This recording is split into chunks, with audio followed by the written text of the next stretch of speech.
Suns fans, you know what time it is in the PHX. Empire of the Suns. Phoenix Suns. The Empire of the Suns podcast is brought to you by Sonic. Sonic. Empire of the Suns. Hello there, and welcome to the Empire of the Suns podcast. My name is Kellen Olson, joined as always by Kevin Zimmerman. Well, Kevin, I'm moving light fixtures around my hotel room. I've got a nice scenic view behind me. It must be the postseason, baby. How's it going?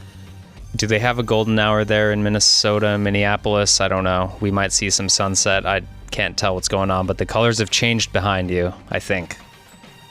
That might just be the terrible hotel Wi-Fi that could cause me to sound like a robot at any point in this podcast. We apologize. We're doing our best under the circumstances that have been dealt to us. The circumstances that were dealt to the Phoenix Suns after game one was a 120-95 loss. I think that this game can get characterized as sort of a beatdown and sort of a blowout in a game that wasn't really all that close. We'll get really into the details of it, but where I want to start, Kevin, is I am the person who did not pick the Suns to win this series, and apparently that's a thing. I didn't really expect to be like alone on that camp, but I've seen the majority of like national and local people picking the Suns to win this series. And I'm saying this because I'm right. No, I'm saying this because I went away from that game, left that game, walking back to my hotel from that game, and I'm like, Suns are fine. Like there's nothing from, there are little things that concern me in that game. It was a one-game sample size of stuff. But overall, I just thought Minnesota was really, really good and looked like the Minnesota Timberwolves for the first time against the Phoenix Suns this year. But let me know what you thought, because you were one of the people, many who picked the Suns. You were the one who was more optimistic about this matchup than me.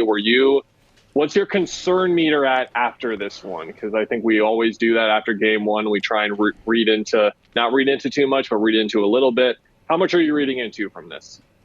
I said this when I picked the Suns to win in 7, I believe, that I could watch one game and decide that was a terrible choice, and I think I'm already there to some degree. And the degree is I did not like how they responded to things. I did not like how uncrisp their offense looked, even though, like, you look at the numbers and it wasn't terrible.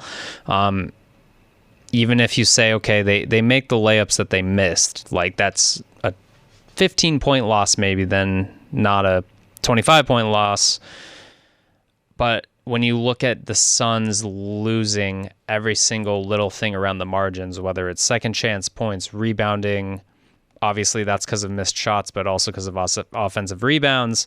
If you looked at the low assist numbers, you looked at the free throw line, like they were actually drawing fouls, but they just weren't shooting fouls. They lost the 3-point line. They lost the bench terribly. It's hard to find optimism, even if I give them 10 points back for missing layups, is what I'm going to say there. And to your point, though, I will say, like, this is the Phoenix Suns team. I shouldn't have expected them to suddenly change and turn into a new gear, but like, they're going to be inconsistent is what I'm getting at, and that's not good news when you're playing a team that looks, by all accounts, to be very real, and all the things from the regular season carried over so far. I think, yeah, if you get Book and Beal more involved, this changes too. Maybe that's another 10 points to make up, and then you're in a tough series. But I just didn't think the Suns reacted well to the physicality. I don't think the Suns got their game plan in at all. Just the spacing was terrible because their shooters, like, credit to Minnesota for not letting Grayson Allen and Eric Gordon and those guys tee off. Credit Nickeil Alexander-Walker for just having an awesome game. There's just too many things that went wrong against the Suns, so I don't know. I just don't.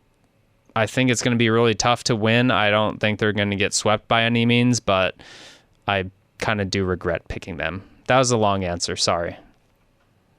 Oh, no. That's not good. Don't love hearing that, bud. One stat that I just looked up, and sometimes what happens is I'm going through the twister tornado of this turn and burn, getting the recap in, doing the podcast with you, that I missed something, and I'm going to add it when we're done here. 16 assists. That ties their season low from the regular season. They only had below like 20 assists like 5 or 6 times. And this was one of those games in the playoffs. And that is a nod to what this game was, if that makes sense. The Timberwolves, as expected, changed some things defensively, Kevin. They put Karl Anthony Towns on Kevin Durant. They put Anthony Edwards on Bradley Beal. And I think the intention there was we are going to sacrifice KD's ability to shred us in one-on-one coverage. And what we're going to do instead is not let the gears get spinning. We're fine with this tempo. We're fine if KD gets 30 or 40. I think that when I watch the game back again, I'm going to look at opportunities they had to get Durant the ball, because this felt like a night he should have taken like 30 shots and he took 17. That's where he likes to be. We've talked about that a lot on the podcast. But what I saw was we're putting Ant on Beal. We're not going to let him get to the basket that much. We're going to do all these things to Booker. We are going to let you go at Durant. We're not going to throw doubles. Like when you see Cat on Durant, you're thinking like insta doubles on the pass, right? Not what they were doing. And it was very successful in what they did. They brought some zone into the game, both when the Suns went small and when they didn't. And a few of my points here, what I'm trying to say is Minnesota just adjusted really well, and the Suns did not adjust to that. And the standout quote for me from the postgame, I wasn't even there for this one, but it was Rudy Gobert who said, "Our focus and urgency was obviously at an all-time high. I love how we respected the game plan all 48 minutes from the first to the last. We tried to not let them get a hot start like they did the 3 other games and just do what we do." And we've talked about the full 48 this whole time, this whole season. It hasn't been there. And for Minnesota, it was clear how focused they were and how locked in they were. And Rudy, in his quote, kind of right there, hammered it home. This was not a game, Kevin, that was out of reach for the Suns for most of it. The score would indicate they got blitzed early and they kind of like tried to recover and didn't. If you're just reading it in that kind of way, that's not what happened. They were down 10 at halftime. This was despite Minnesota being up 16-2 on second chance points. So if you just take away a couple of those offensive rebounds, you're looking at like a 3, 4, 5 point game. And Phoenix's offense was bad. They were fouling a lot in the second quarter, which slowed the pace down. And that is not what they want. That is what Minnesota wants. And a concerning part of that, and the little areas I'm talking about, Book said it after, and I agreed with him. Like Minnesota was better in transition as well. And if Minnesota is the better transition team in this series, then it's a wrap. Like the Suns have to be the better team off misses, semi-transition, even off makes. Like the team pushing the pace better, their choices, their opportunities that they're taking there when they're deciding to do that, who's getting the most out of it. If it's Minnesota, the Suns are screwed. But this was a 10-point game at halftime, and then the Suns came out. There was a miss. Grayson sprints the ball up, finds Brad on the wing, 3. Miss. Kevin Durant jogs it up, crossover, midi. And then Brad hits a pull-up as well, and they're within 4. It's like, here we go. They're finding the pace that they need to get, and they're getting stops as well, and they're rebounding the ball. And then Minnesota went nuts, particularly Anthony Edwards went nuts. And he had 6 turnovers, but what Minnesota will take is 6 assists. And I'm going to look, but I'm off the top of my head, 4 of those were to 3-point shooters, and I think maybe all 6 were setting up threes. And those shooters were not hitting shots before in these 3 regular season games. They did now. Nickeil Alexander-Walker was really good in this series. He's been a really good player for them all year, and I think some Suns fans might be starting to get more familiar with guys like him. We've talked about Naz Reid ad nauseum. Apparently, by the way, to be the reporter on the ground, he's like the Bobby Portis of this fan base. They love him. They're like chanting for him the whole game. They love some Naz Reid. He was very good. And there was just a collective effort there, Kevin, where if you want to be like basic about it, Kevin Durant was pretty darn good, but no one else on the Suns performed that well. And Minnesota had like 6 guys play well. Like Mike Conley was not good in this game offensively, but that was about it. Everyone else on their team was playing really well. You mean to say ad nauseum with the Naz Reid? Was that on purpose, by the way? No, you know how I am at this time of year. Everything is accidental. Okay.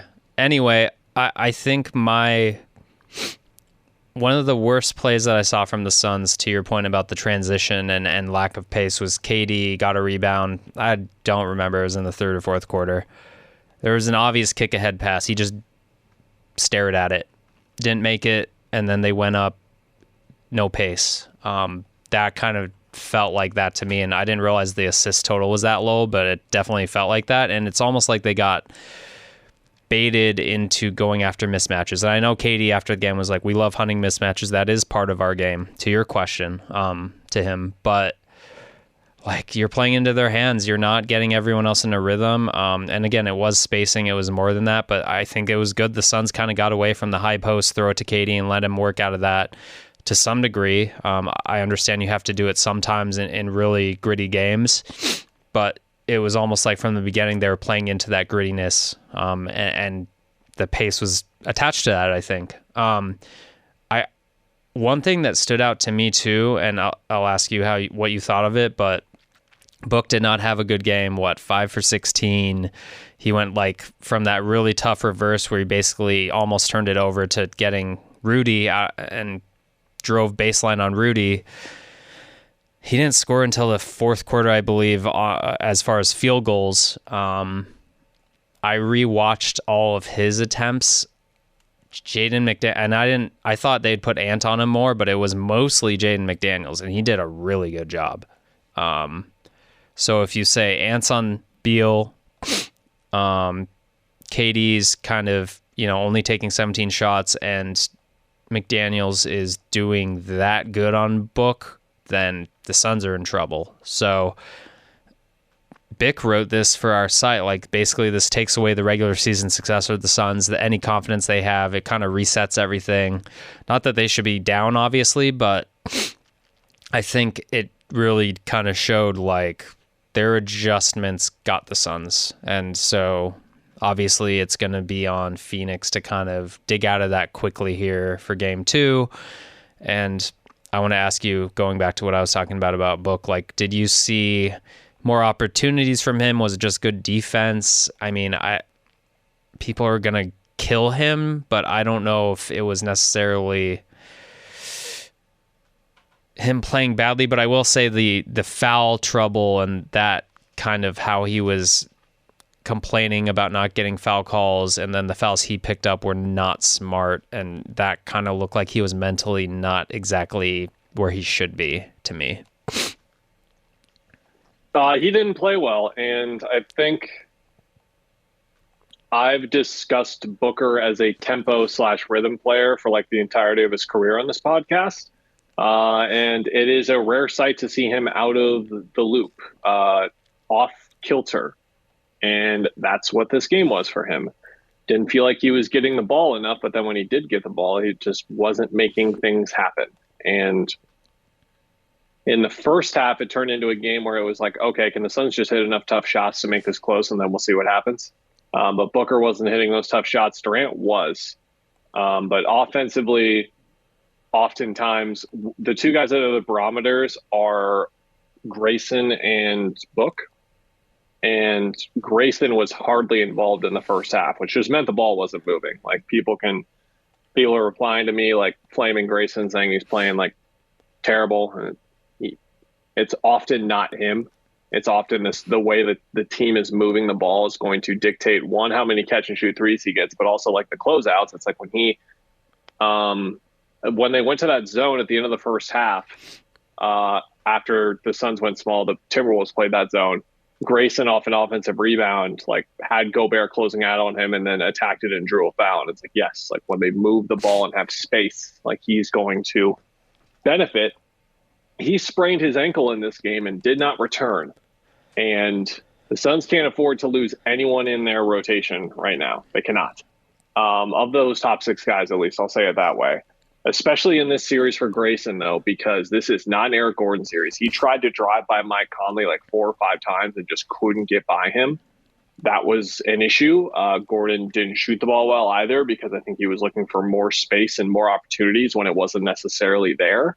And then defensively, Minnesota doesn't really, I guess Monte Morris is the guy, but there's no one else on Minnesota's perimeter that you're okay with Gordon guarding. And that becomes an issue as well. So Suns got to hope that Grayson is okay. They have an extra day here, so we'll see. But, I mean, we know how ankle sprains are. Like, it's going to affect him no matter what, even if he's playing on Tuesday. And he's still, to me, from the eye test, even if he played better in the last 2 regular season games, I think he still looks like he's being bothered by that hip injury. That's what I thought it was at first. But maybe that's still bothering him. He missed, I think, either the 3rd or 4th to last game of the season for that hip flaring up from like 4 years ago. And then he came back and played pretty well. What else? I mean, the threes weren't – you were looking at the three-point line, and Timberwolves only took 4 more. The free throw line, it was fairly even. Turnovers, Kevin, I mean, they won points off turnovers. So I think any game where they won points off turnovers, I would say the Suns had to win that game, but we're 1 game in, and I think it's okay. I can't remember how much we talked about him at all during when we were talking about the third quarter. Anthony Edwards was incredible in this game. He's been a playoff performer for 11 games and now 12 games where he's just been great. And what happened was he was driving and just getting stripped again, Kevin. But the difference in this game, the key difference is that he had a couple, like 2 or 3 one-on-one situations where he could attack a one-on-one defender, and he made the shot. And that seemed to give him at least a little bit of like bounce. And then once he got 1 or 2 of those situations in the third quarter, I think the way that Beal put it is like he hit 2 shots and then he just went nuts. And it's like, we can't just let a guy go nuts after he hits 2 shots, because then if he goes nuts, it's a superstar going nuts and we're done. And he was drawn with KD. KD seemed to be enthused about that in terms of just the competitive nature of those conversations. We know Anthony Edwards will talk on the floor just like Devin Booker, but he was awesome. Karl-Anthony Towns, Kevin, he was really good too. And that was, we didn't know because it's a meniscus, and the key for Cat in this series is going to be aggressive downhill basketball when he has it, because of the matchups he's going to have and because of the driving opportunities he'll have off of Ant's extra pressure, the extra pressure that Ant draws. He was really good. I thought Gobert was really good in this game. And I think I said it earlier, but to that point on Booker, there is no universe where the Suns can win. I don't care what else happens in the game. If they don't have 2 of the 4 best players in any of these games, they're done. And I think Kevin's up there with like right after Ant in terms of the guys you want to name. And then Ant was there. Like I mentioned, Cat was there. Gobert was there. I'd put Nickeil Alexander-Walker 5th. Maybe that's when I put Brad like 6th. And that is an issue. That cannot happen, because the whole reason they're supposed to win this series is because they have the 2 best players in the series. But Book's got to show up, and they need more from the supporting cast beyond Durant and Booker, especially on nights like this. Like, they weren't hitting threes, they weren't getting ball movement, and guess what? By design, Minnesota knows what they're doing. Do you expect big changes? There are a couple ways we could talk about that. How to defend Ant Edwards. I don't know if there's anything specific. Like I talked about in our preview episode, maybe you send more blitzes, get him off the ball before he even has a chance to attack anything, off pick and rolls and that sort of thing. Send doubles at him. I don't know if you necessarily need to do that or want to do that on this team that's shooting threes. How much were they blitzing to your eye? Because I was on the floor, so it's hard for me to tell. There was one time he like split Nurk, but I couldn't tell how deep Nurk was. They're not aggressively. I'd have to go back and look at leveling off of him and kind of coming up, but they're not like not letting him turn the corner. Basically, like he attacked that split because they were. Yeah, they were coming at the level all 3 games. When I watched them back, they were not exclusively at the level, but they were coming up. So that's interesting that they didn't go to that yet. Yeah, so I don't know if there's much to do against him. I think it's just be physical, and you hope he misses a little more than he did. Like you said, I think it was just his confidence. Just you can see it growing when he hit that. It was like an elbow turnaround over Beal, maybe. That was well defended, and then he just started stepping back from 3 after that. Nurk, he got a little action early and then he kind of disappeared, and it looked like, they're just going to let him attack and roll and not worry about him. And then they solved that really quick. So that was good for the T-Wolves' perspective. I don't think the Suns will do any rotation changes or throw Bol in there or anything, but I don't know. That might be some spark initiation after if they lose game 2 or something, but I don't think they're going to make any big changes like that. They just need to get those shooters. But if Grayson's out, then everything's kind of open game, I think. Yeah, if from a spacing element, I didn't even think about it like that. From a spacing element, they'd be in really a dangerous position. I think if Grayson doesn't play, it's probably Okogie just to get someone else on Ant. Yeah. Josh hit a couple of threes in this matchup back in November. Plays well with the matchup specifically, so we'll see.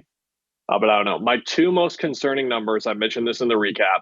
1 were the 6 assists for Ant. I mentioned that, but if he's able to set up shooters, if you don't know, Minnesota #1 in the league in 3-point percentage, excluding garbage time. Everyone on their team is a good shooter outside of Jaden McDaniels, Kyle Anderson, and Rudy Gobert. So Alexander Walker hitting 4 threes, like, yes, that will happen. That's not like, he won't have 4 threes a game. He might if you just keep leaving him open and he gets those shots up. The other concerning number, and this goes back to Booker specifically, but Gobert was plus 19 in this game.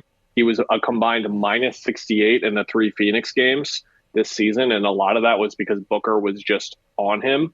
The November matchup specifically, I went back and clipped because Gobert I think it was Booker, in fact. Like, Booker was like plus 0 in the game, but he was plus 17 when he was out there against Gobert. He just has really worked Gobert well the last couple of years. And when Book's not playing well, that allows Gobert, I think, to really get in there, because then the rim pressure and getting by Gobert is on Beal. He's got Ant on him, who's a really good defender. And like you said, McDaniels was doing a really good job on Book, but both those guys, I can't say that like it's an excuse for Beal or an excuse for Booker. It's like they just have to be better. They have to score over these guys who can make all defense teams. Like, McDaniel's going to be first team. Nickeil Alexander-Walker was under consideration. I mentioned that earlier. Like, he would have been getting some shout in terms of the lower usage guys, the guys non-starters who deserve shouts. But not really a concerning number, but just a testament to how this game went for them. Mike Conley was 2 for 12. He had sort of a stinker, and you didn't even realize it or recognize it at all because the other guys stepped up so much. I said Naz Reid played well. He was impactful. I don't think this was a standout game from him. He had 12 points, but it was just that bench mob, him and Nickeil Alexander-Walker particularly. Alexander-Walker was plus 28, and that is fitting for sure. Is it time for them to already go to Thad? What'd you think? Because I think they need Eubanks for this series with the aggressive hedging or at the level blitz, whatever they decide to do with Ant. Eubanks was doing it, and he was doing a pretty good job in the Minnesota games. And then they need the rebounding. Even if Eubanks hasn't been that good of a rebounder this series, especially with how the offensive glass went. But then again, there was one offensive rebound where Gobert got it, and Brad immediately got pissed at Drew. And it was here's the latest episode of a teammate getting frustrated at him on the floor. Time to go to Thad. Any other changes? What do you think? I think it might be worth the floor spacing again, especially if Grayson's is out. And I know Thad isn't he's a very low volume shooter, but he can space. But I thought it was interesting. Nurk popped one out early from the left wing. They need to space better. Again, if Grayson's out, that's a problem. And then you insert Royce. Eric Gordon has got to get up shots. And then where do you get it? And that's where Bull, I'm thinking, okay, he can at least play to length, help on the boards a little bit, stretch and make you at least think about chasing him off the line. But yeah, that was the biggest thing in this game is if you're going to get, and you're going to get a physical team, you might get killed on the boards every single game in the series. That's their game, that's their team and how it's built. But the biggest concern, I think, when I get down to it is we talked about finding an identity with the Suns team. You wrote about it. It's spacing. It was not good. Minnesota did a really good job running people off the line, not letting people get shots. If Bradley Beal plays 37 minutes and doesn't get more than 10 shots, something's wrong, especially when you're not playing the bench guys. So there's some offensive fixes where they need to make changes. And if that's Thad Young, it's a possibility, but I think it would come in the bigs, especially, again, if Grayson's out. Anything else? Anything else, bud? Oh, yeah. I don't really have much else. I just think that I don't know if we described it this way at the start of the episode, but basically Minnesota, I tweeted this. I thought that this was the first like series I've covered where like the first 5 minutes could be huge, because I thought if Phoenix just did the same thing again, like they're ahead 24-11, Minnesota's going to be like, oh my God, can we just not beat these guys? Like, what's happening? Oh, the one part I should mention, I wrote this. For Suns fans feeling down especially, this was a giant day for Minnesota. It's not that this compares to 2021, like this game compares to 2021, but this is their best team in nearly 2 decades. In 2005, they made the Western Conference Finals with Kevin Garnett. Then they missed the playoffs for 13 straight years. They got back 3 times, but they lost in the first round. There was the Jimmy Buckets team, and then there were the 2 recent ones. Last year, Jaden McDaniels, remember that? Oh. Him punching a wall, Kyle Anderson shoving Rudy Gobert. It's like hard to like feel that. I think that was one of the main reasons why I was so down on them this year. I think in my Western Conference preview, I was like, I love this team, but it seems like they're falling apart. Yeah. They were without Jaden McDaniels and Naz Reid. So it was like they won 42 games. It wasn't really coming together just yet. This is the best team they've had in nearly 20 years, and they haven't seen hardly any success in nearly 2 decades. Like, they're Timberwolves fans who were 11 when KG went up, and now they're in their 30s, and this is the best team they've seen since then. You know what I mean? Yeah. So this was a huge day for them. And the fan base responded. They had a whiteout. They were really loud. It was a really good atmosphere. Just saying, like, this is like I expected this to some extent. I did not expect the Suns to come out and just, again, blow them out in the first quarter and then for it to go. I thought it was going to be more of a playoff vibe. I will say, eye test wise, being there, thought the Suns handled the physicality pretty well, and they dished it out in their own right. But it was just in the second quarter, to your point, of like mental mistakes and like focus. It's like, okay, guys, you're being physical, but like there's limitations to the physicality. Like, you have to do it in this, like, you have to find that little niche. It was difficult to figure out where it was. It was like, okay, like the handsy fouls, you guys are not calling that, but then Booker did this to Ant, and then it was a foul.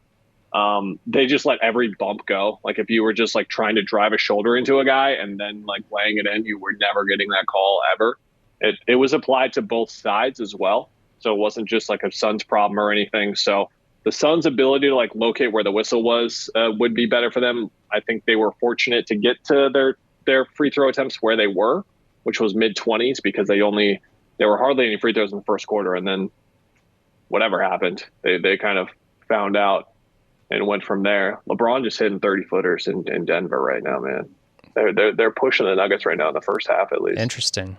LeBron loves to look at the commentators after he does stuff. He looked at whoever that was. He was looking at. He winked at Kevin Harlan the other night too. He's a funny guy. Oh, one more note. 11 of 25 from the rim. I don't know if that was because of Gobert or not. I'm going to go back and watch all 25 of those when I rewatch the game. What'd you think? Kind of, sort of both? He was like there, but it wasn't like blocking shots. And it was weird because it was, I think, literally everyone missed at least a layup. Like, I'm trying to think of someone who did not, who I can think of took a shot. Like, Book missed one, that lefty, Katie missed that alley-oop lob, which I don't even know. That was in transition. It's like I don't know. Beal, I don't know if Beal missed one. Nurk definitely missed some that he does that a lot, but it's also like you're 2 feet from the rim, dude, and he missed another and one. So yeah, there was a lot of it, and I don't know. That might be an intimidation factor, or just bad luck, whatever you want to call it. Yeah, I don't know. People always get mad about missed layups. It's like, I don't know. They do get mad about that, but yeah, I think the panic from us, I think when we talked to close out the podcast here in 2022, I always reference this because Game 3 in New Orleans, I think in the first 2 games, you and I were like, let's kind of see. Like, it's been 2 games, give them a second. Then after Game 3, you and I, and especially you, were like, I don't know, man, it's just not the team we watched. I don't know what's going on with them. And to that point, I think after Game 2, if we see a similar result in Game 2 where the Timberwolves are just beating them up and they can't figure out how to get their offense moving, I think that's when you and I will both be like, uh-oh, like they're in real trouble here. But one game, it's just one game, and it was very just one gamey. I'll put it that way. The Suns it's going to be, and to my point on picking against them because of their lack of consistency and not trusting how they've looked and their body language and whatever else you want to call it. If they respond poorly on Tuesday, that'll be like, that'll be my uh-oh. But if they respond okay, play to the level at least they did today from a physicality, effort, execution standpoint, and then they make tweaks, they realize what they did wrong and go back, then we're going to have a real series on our hands. But if we don't see that, that's when I'll start to be like, oh, are we done here in like 5? Like, am I even going to, when I fly back to Phoenix after game 5, is there even going to be a game 6? That's when I'm going to start to get worried. Yeah, cliche about winning on the road or whatever. I hate those cliches, by the way. It's like you should win the first game you have. You should also win the second game. I don't know. Series doesn't start until the team loses at home. Yes, okay, that one. Don't care. Yeah, I guess the Dallas series didn't start until they were down 40 at halftime at home in game 6. Yeah, I don't know. All right. Everyone, I hope you're hanging. I think about the Suns fans' mental state at this point, and I hope they're hanging in there because it was a 25-point loss. I hope they're not taking it too hard. Like we try not to over panic here or over criticize until it's warranted, and that was not like I'm not coming out of my break at 6:15 yelling about Devin Booker right now. It's like he had a bad game. Jade McDaniels was great on him, and let's just see how he responds in game 2. What a reasoned, measured guy you are, yeah. Yeah, I'm going to go see baseball tomorrow, which might be a less reasoned approach because it's really cold here. It was like 35 degrees when I walked over, which I'll take over 110. I say that now, but maybe if I spent like 3 months of 35 degrees, I would feel differently. But it's supposed to get a little warmer tomorrow. I don't think they're practicing. So if you're listening, be on the lookout for a preview like Monday evening, Monday late afternoon, somewhere around there is when they'll be practicing, and we'll get more into the X's and O's and the zone and all that kind of stuff. What you got going on? You doing anything tomorrow? Looks like a zoo day. Oh, a zoo day. Wow. Yeah, big plans here. Good for you, man. That sounds cool. The kid loves it.